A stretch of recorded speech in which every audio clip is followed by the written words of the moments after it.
后来，这个美国前后寄付台湾400万剂莫德纳，若搁加上进前日本、波兰等等的国家或者是机构所寄付的疫苗，台湾已经有超过2400万剂疫苗，等于比台湾的人口数较侪咯。专家讲算落来，大家拢会当注到疫苗咯。不过即届美国寄付的这批莫德纳，无建议开放予青少年来做。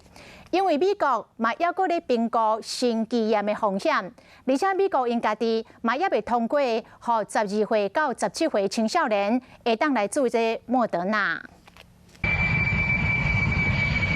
美国送台湾第2摆的莫德纳疫苗150万剂，伫今仔日运到台湾。毋但行政院长苏贞昌伫面册铺文感谢，台湾驻美代表萧美琴嘛讲，佫一摆看到华航载运美国人的爱心，予台湾人。加上美国这150万剂，台湾累计收到的疫苗，包括鸿海台积电注册1500万剂 BNT， 日本的420万剂 AZ， 立陶宛25万5900剂 AZ， 加起来就超过台湾2300多万人，总共2404万剂，算落来大家拢会使注到疫苗。打得到了，其实第一剂我们覆盖率已经70%多了嘛，12岁以下现在是不打的嘛，12岁以下占了多少人口？200万，打得到最多呢？7、8成，将近勉强群体免疫的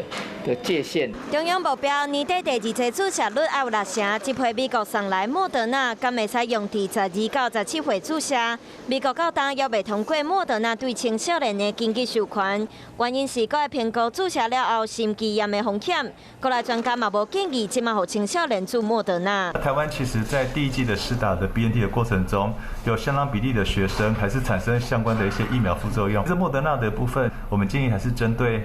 一般族群，就是可能是20岁到60岁这段期间尚未施打者，尽快安排第1剂完整注射。烦恼青少年注射了后发生心肌炎，专家嘛认为12到17岁注2剂了后的抗体都有够啊。BNT 第2剂会使搁等，继续来做观察。